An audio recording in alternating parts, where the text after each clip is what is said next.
Hello friends, welcome to my Opuntia Trail. In this video I'll take you along and show you some low-lying Opuntia species. Let's start here with Opuntia erinaceae. This is a very distinctive Opuntia with lots of hair. But be careful, beneath the hair are some dreaded spines, and you wouldn't want to go grabbing hold of it. Very curious, very attractive.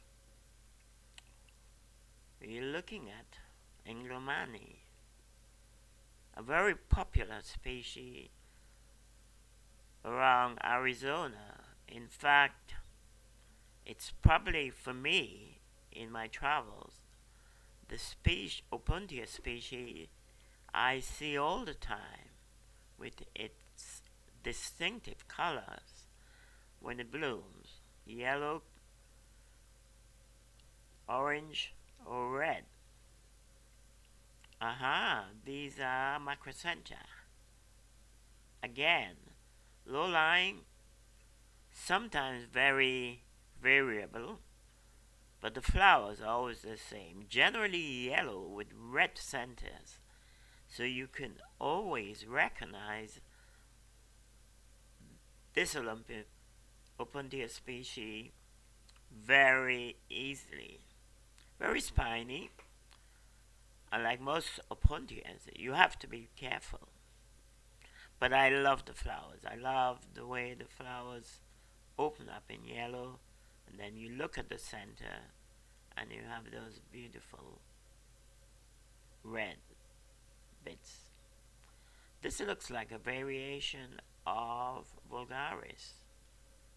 I'm not sure, but lots of blooms and lots of fruits, as you can see.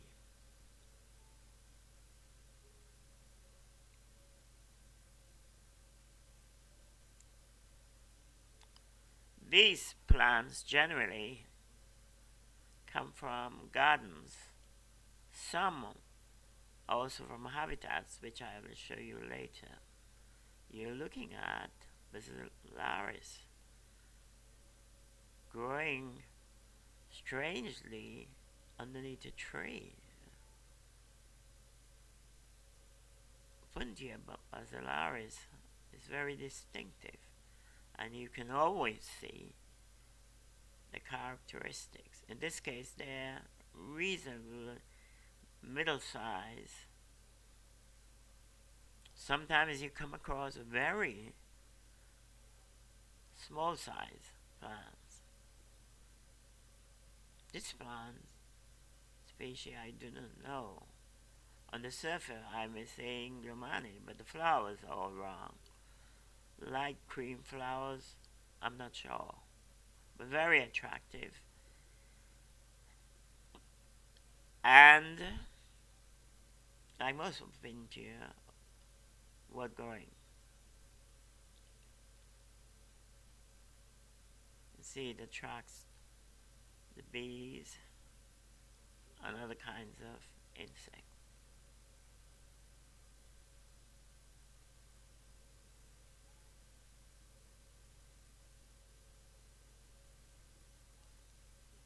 Oh there, what's this?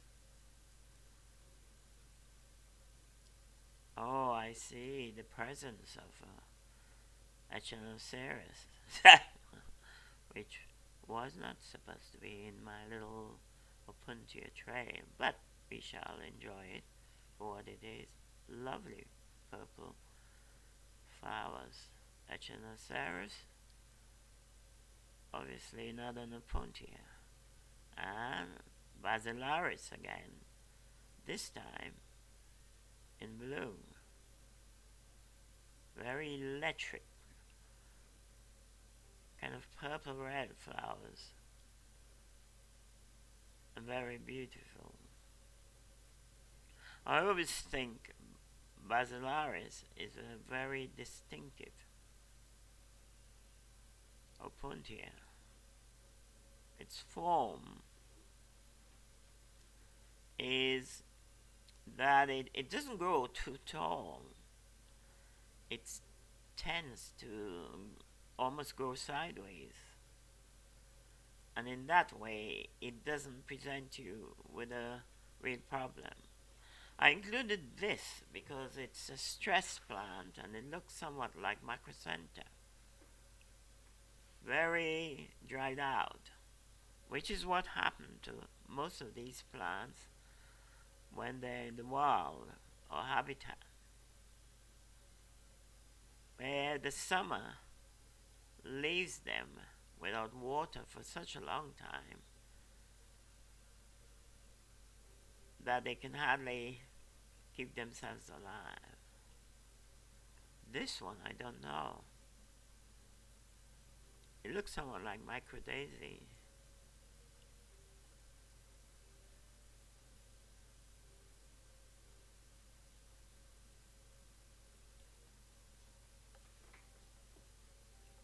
Ah, that's very attractive. Rhinanta.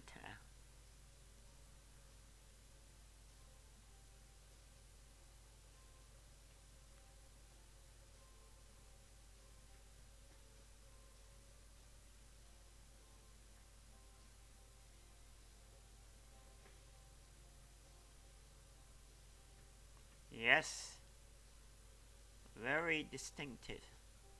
Sulfuria. I grow this plant and it's very interesting.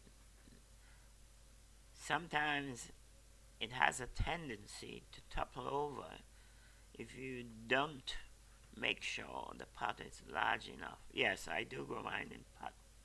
Microdaisies here.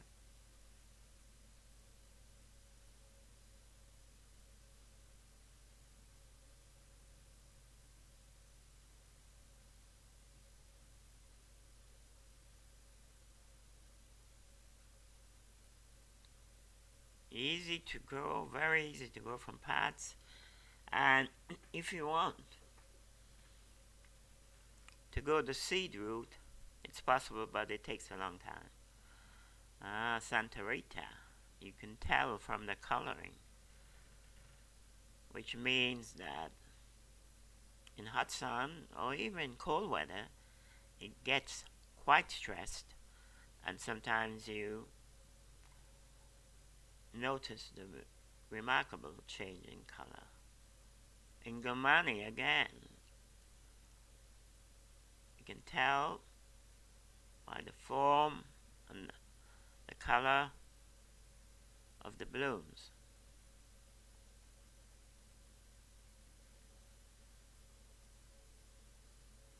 Right, at this stage I'm going to leave you with some of the habitat plants, and you'll notice the difference, the inclusion of other forms of cactus